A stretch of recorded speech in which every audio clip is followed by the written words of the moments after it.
Welcome back to Yahoo Finance Live. The headline payrolls number from this morning disappointed the street's expectations, and we want to continue the discussion here on that jobs report with Michelle Girard. She is the NatWest Co-Head of Global Economics. So, Michelle, the headline number missed. We saw an uptick in wage growth, a downtick in not only labor force participation, there we go, also the unemployment rate. Putting it all together, what do you make of this? Altogether, I don't think it was a weak report. You know, you talk about it being a miss, and certainly that headline gain of only 194,000, it's the weakest increase we've seen all year. It seems like it was a weak report, maybe by that measure, but by that measure only. Most other aspects to me signal ongoing strength and suggest to me still that the bigger issue holding back the improvement in the labor market is a lack of supply. You saw, as you noted, that decline in the labor force participation rate. That was particularly true for women.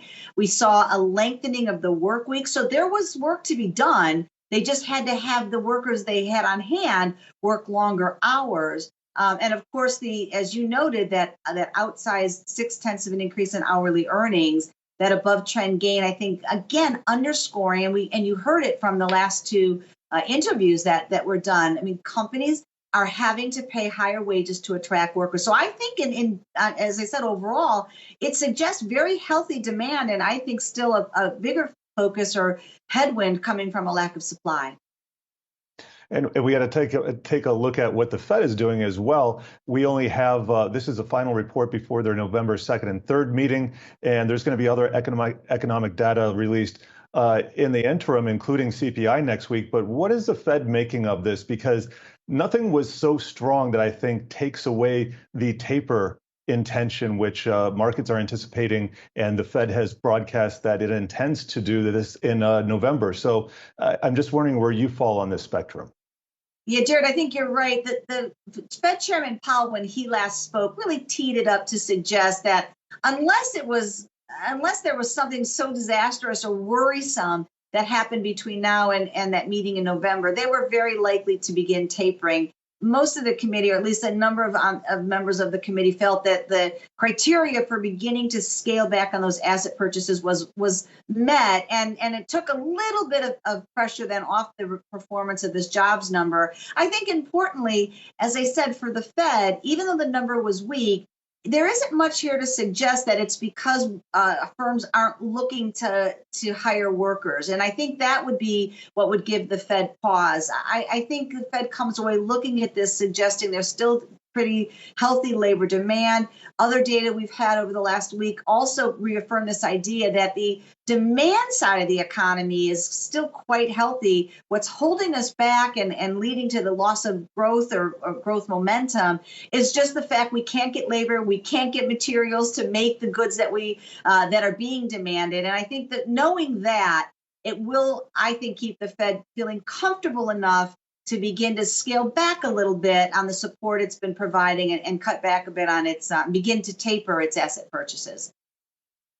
And you mentioned the supply chain just now, the issues that so many companies and industries are facing. What's the status here overall? I mean, it's affecting different industries in different ways, but are we making incremental improvement here, or are we still kind of regressing? No, I have to say some of the data that we've been looking at suggests that some of these supply pressures or supply chain disruptions may be actually intensifying. We've done a lot of work trying to assess what is going on with the supply chains in the sense of, is this a short-term phenomenon, or is this something that could be more persistent? Because ultimately that will determine some of the higher inflation readings that we've seen, whether or not they're transitory. And to be sure, we do see some more shorter-term COVID-related disruption. So as the case numbers went back up, we saw, we did see some shutdowns or restrictions being put in place that temporarily aggravated the supply chain issues. But I do think we've got some longer term structural issues. The labor market supply problems I don't think are going to be shortly or easily corrected. There's semiconductor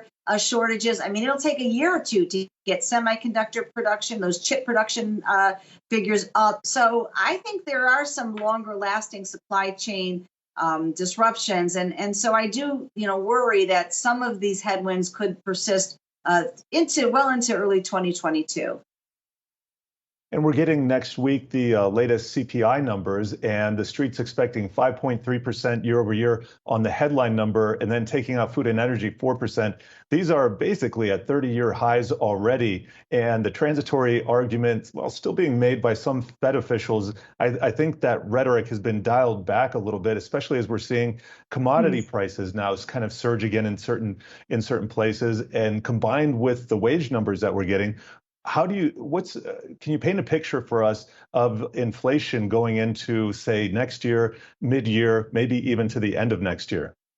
Yeah, well, I can kind of talk about our if you will, trajectory. First of all, you're absolutely right. Next week's numbers are likely to be a high again. I actually think those year-over-year numbers will rise.